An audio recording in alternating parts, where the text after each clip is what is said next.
Todd Rosenbluth, a year ago this week, concerns about the Chinese economy sent the S&P down 4%. There was a flash crash, and it really hit ETFs hard. Yeah, now what it really did was impact any securities that were trading on the various exchanges, where we had about 1,200 different trading halts at the market open, and it impacted ETFs that were trading down off of their net asset value significantly.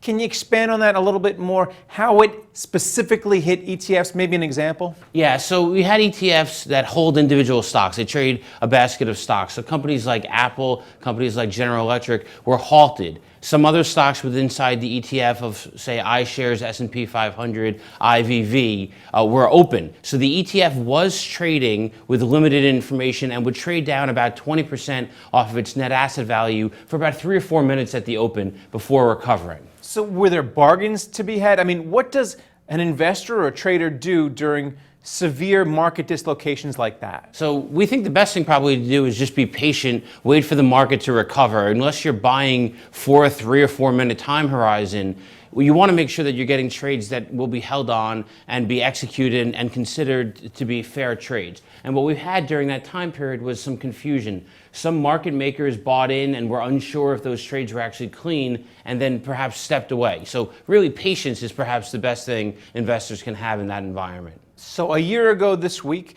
it was a total mess in the market, but have the fund companies and the exchanges fixed some of those problems? Can people feel safer now? Yeah, I think investors can feel safer. Now, of course, you never know what the next unknown is going to be, but there's been harmonization efforts from the New York Stock Exchange, from NASDAQ, from BATS to try to have similar rules in place to provide clarity about whether those trades we talked about will be considered fair and executed. And what we've seen is fewer trading halts have taken place. Now, you never know what's going to happen down the road, but the asset managers, the ETF liquidity providers feel more confident that things will get better, and so do we at S&P Global Market Intelligence. And has there been a lasting impact from what happened a year ago? So we really haven't seen it. What has happened is we've seen significant inflows continue for passive investments, including ETFs from iShares, from State Street, Vanguard, among others. But the key takeaway, we think, for investors is to be careful buying and selling at the open or the close of market trading. There can be turmoil, there can be volatility that will typically rationalize itself out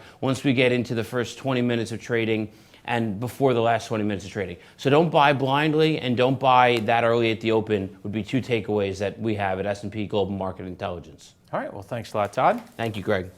And thank you for watching The Street.